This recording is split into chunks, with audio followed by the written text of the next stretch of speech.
what I want to do, I'm gonna round off the corners. And red cedar is all I use. That's the old Louisiana staple. Now I'm making a soundboard behind. So I'm gonna do the whole thing like that. Round off the corners, then I take the rough end of a little hand rise. And I'm gonna put all that together. Now what I'm doing there, that's gonna fit in the bottom of that cane barrel, so it's gotta be round. I'm trying to make a half moon dowel pan is what I'm doing. And then I take my sandpaper, and that's what I'm trying to do. Make it round like this. That's not perfect, but that's how they'd have done it years ago. Right.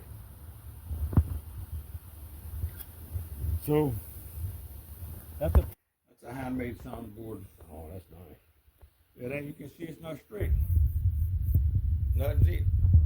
So what I got here, I never knew they had a jig for duck calls in my life. Because I didn't have cell phones, and there was nobody that made calls where I was from. So when I made a soundboard. This is not it, but when I got one to blow, I said, well, I'm gonna have to have something. So I took that soundboard, this is an old black pipe with a piece of a ladder. So I built me this years and years ago, the contour of this, the soundboard I had. You gotta have a reference point. So every piece I put in there, I cut it out. The contour of that, see what I mean? Oh, yeah. The contour of this. Yeah. Now I'm gonna, from right here, follow it down and just get it pretty straight. Gouge. And that's how I do my channels. And you can look in the shop. I don't own a lathe. This is all handmade. So I do that. And it's a matter of fowling, putting it in there, and I'm going to show you something. That's an old paper shell, 12 gauge, that's a 16 gauge. Oh, yeah. Listen, this is a little louder call for if I have to reach out to the duck.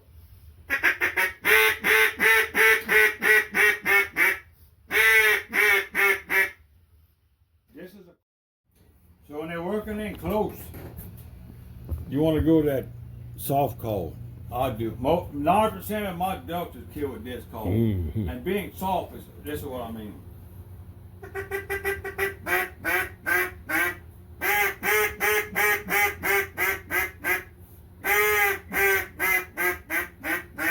The last thing you want to do is blow a bad note and ring those ducks out of that.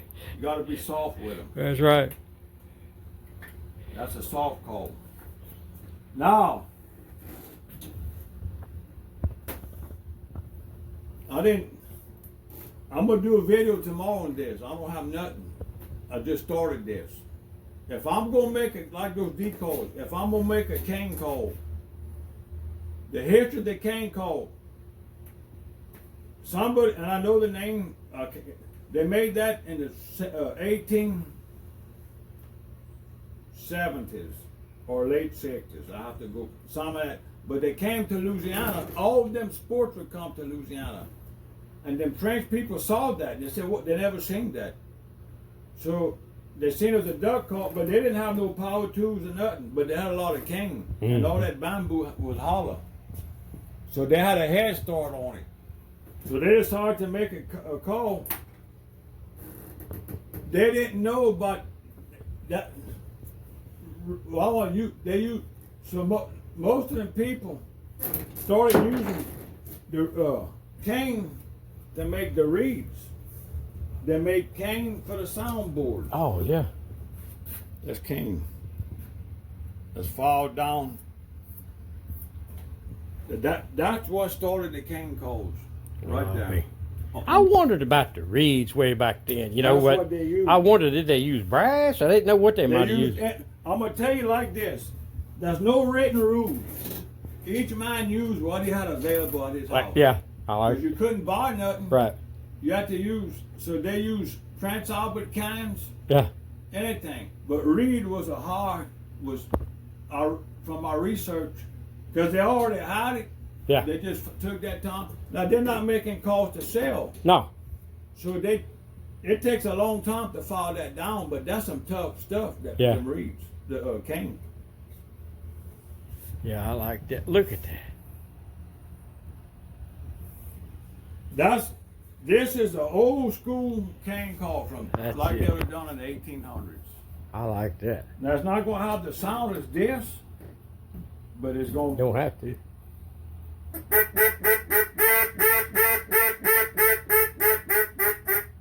Kill duck with that. I like that. Yeah, I could kill some ducks with that. Oh yeah. So that's what I'm gonna give somebody an option if they want. That's smooth there. Yeah. Let me. Reproduction of the oldest call in Louisiana 1818. was found in Oakland Plantation. So with that permission, I measured everything, had it my call made after that, the oldest call, but I put my guts in it.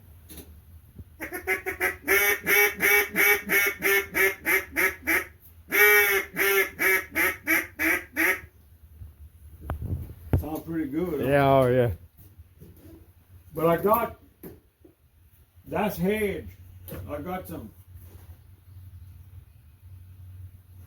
got me a call somewhere. That's ash right here. Oh yeah.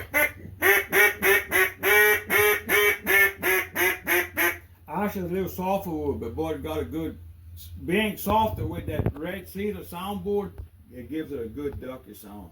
A sound I like. Oh yeah, I can see good.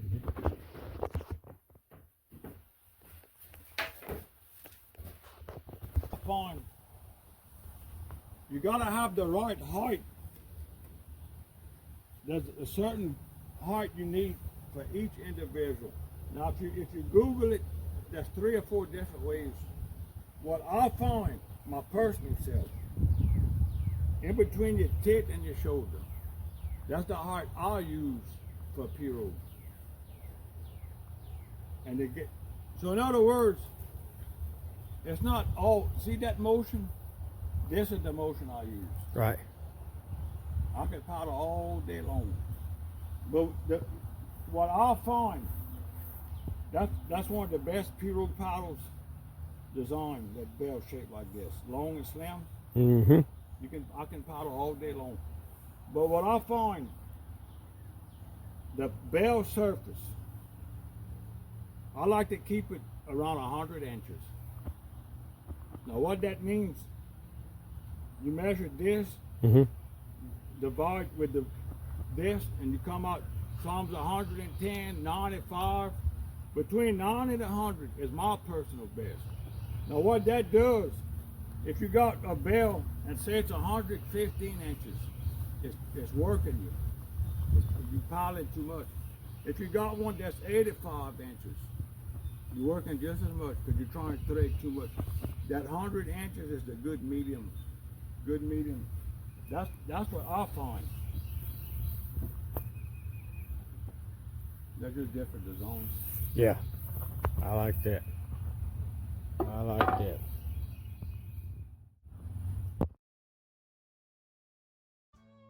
These are some of the calls and decoys made by Mr. Dale Bordelon. These decoys are made the old way out of cypress root, and they're excellent, float really well. He also carves his own dugout pirogues from cypress trees. This is the old way of doing things in old Louisiana. Hope you enjoyed it.